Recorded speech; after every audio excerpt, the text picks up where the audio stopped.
All right, so this is what I got to do the undercoating on my car on the front fender wells. So this stuff was recommended to me by a friend. It's like a little rust converter thing. My car doesn't have much rust, but the little areas I did, like you can see right there, and then kind of up under there is really, that's about it. So you just spray this on and I guess it just converts it to like a black coating. I'm supposed to let it dry for a while. And then I also ordered this 3M rubberized undercoating, which is black. I'm not sure if it has a texture or not. I guess I'll find out when I spray it, but this stuff is supposed to be pretty good too. So probably do a couple coats of that once the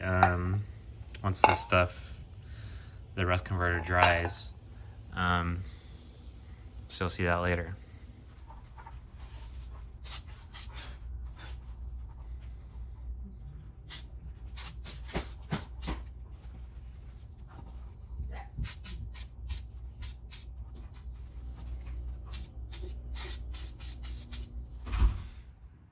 All right, so I just got done masking everything off.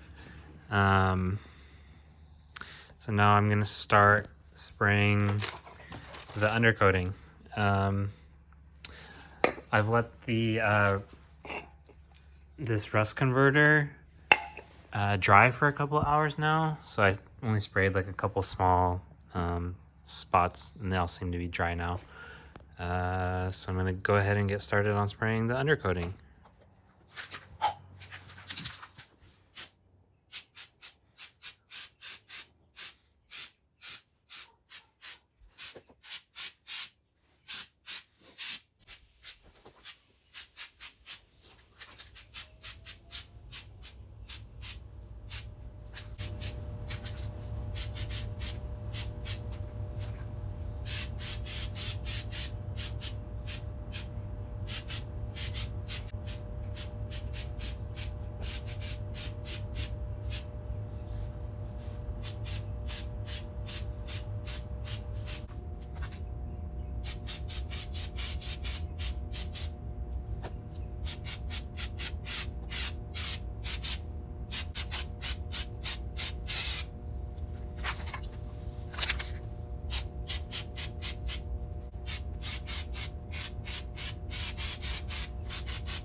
I just got done spraying the first coat on both sides of the fender wells. So kind of like my first impressions on this 3M undercoating stuff. It comes out like super fast, so I was kind of unprepared how quickly it came out of the can. It's got like a ton of propellant in there or something, so it comes shooting out pretty good. Definitely easy to put it on, super thick, but I wanted to try and do kind of a couple of thinner coats, I guess. This is kind of how it's looking so far while it's drying. So yeah, I might have to end up ordering maybe another 2 cans. So I just, the light coats I did on each side was basically this entire can. So I still have another full can to go, which I'll probably be able to do a second coat on each side, but I might want to do a third.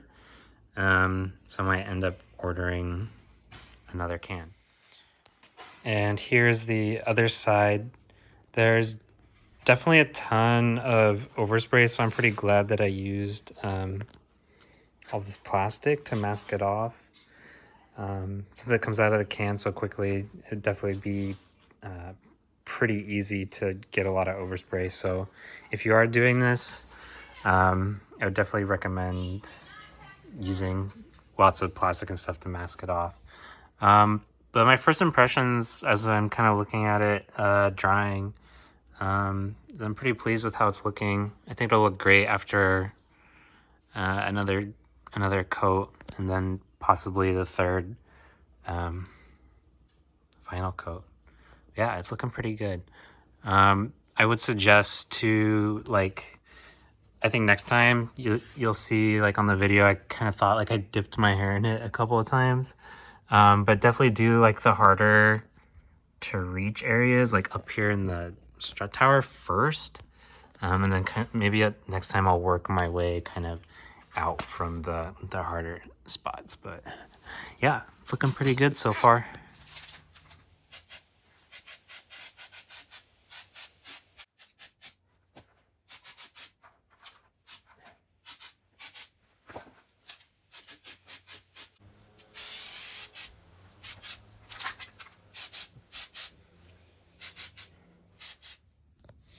All right, so now I'm on my second day of painting. Yesterday I was able to get the initial like lighter base coat on the passenger side here, and then I went over and did a second coat. I just did the second coat on the driver's side. It's drying right now. But yeah, yesterday I ran out of this stuff, so I went around. I went to AutoZone. They were out, so I was able to find this guy at Napa, and it's the same thing, just different can. And this one you actually get 560 grams versus this one was 450. So quite a bit more actually. In this one I was able to find at Napa.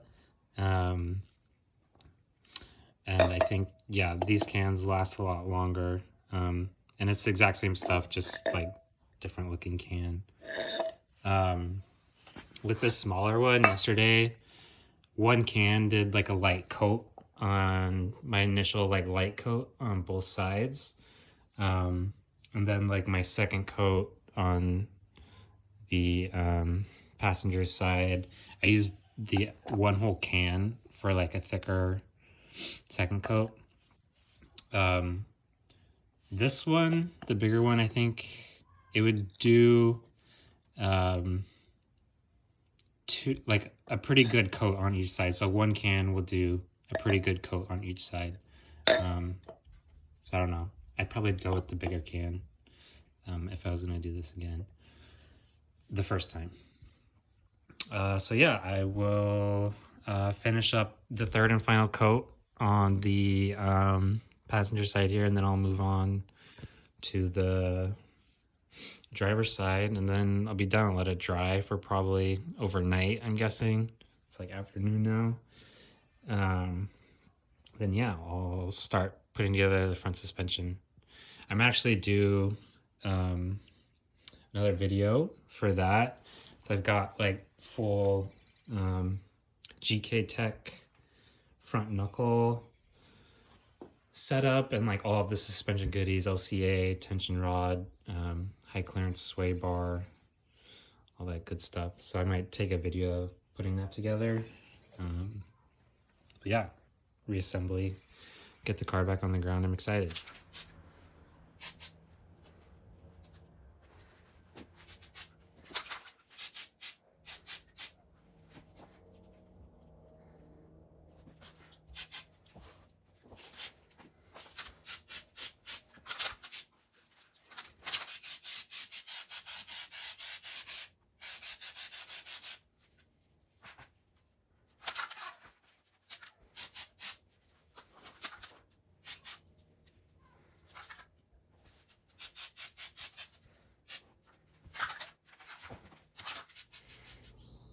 So here's the last video after letting the undercoating on both sides dry overnight.